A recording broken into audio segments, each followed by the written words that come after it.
it's not, this Rime is not a school on its own, you know. It's a way, it's a way of, what can you say, it's an approach, you know. I can have my own school, I can have my own lineage, I have my own practices, but I can also study others. And when I study other teachings, that doesn't mean that I have to become like that. You know, I can, whatever I understand from there, I can bring into my own practice. So I don't need to change my practice, but, you know, I can study and I can respect others and things like that. So this way of approach was the Rime movement, you know. I did research on that.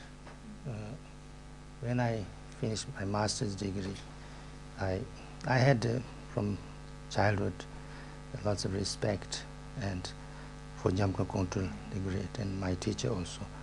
And so therefore, you know, I kind of went into that and I did my kind of research for 5 years on that.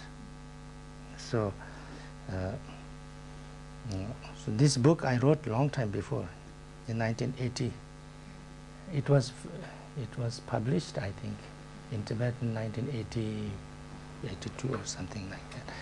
But recently it was translated into English. Yeah, so that's the only thing. So that's the understanding. Did I answer your question or not?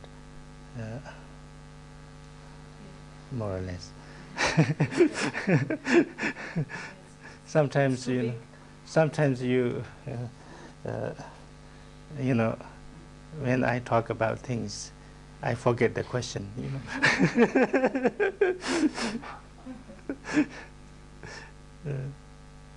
But that's, and I think especially these days, not these days only, but you know, especially in the West, it's very important, I think, this understanding, because somehow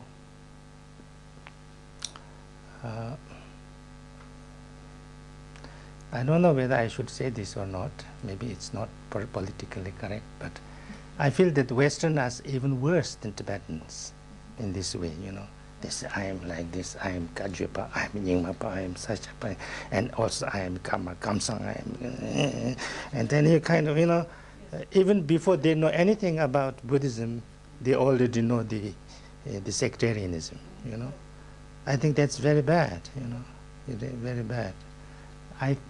I personally think at this stage in the West, they should not have even know about like Kaju Nyima Sakya Kelu. You know, they just have to know only elements of Buddhism. So, you know, I told this to somebody and she got a little bit upset, but maybe I shouldn't say this, but you know, like even Patu Rinpoche, you know, he was asked, what school do you belong? He says, I study Buddha's teachings. What school? I don't know any other school. Then they didn't find him. Then they want to ask him, what practices you do? Oh, I practice refuge and bodhicitta. So they couldn't find out, you know, what he I think that's what should most, you know, especially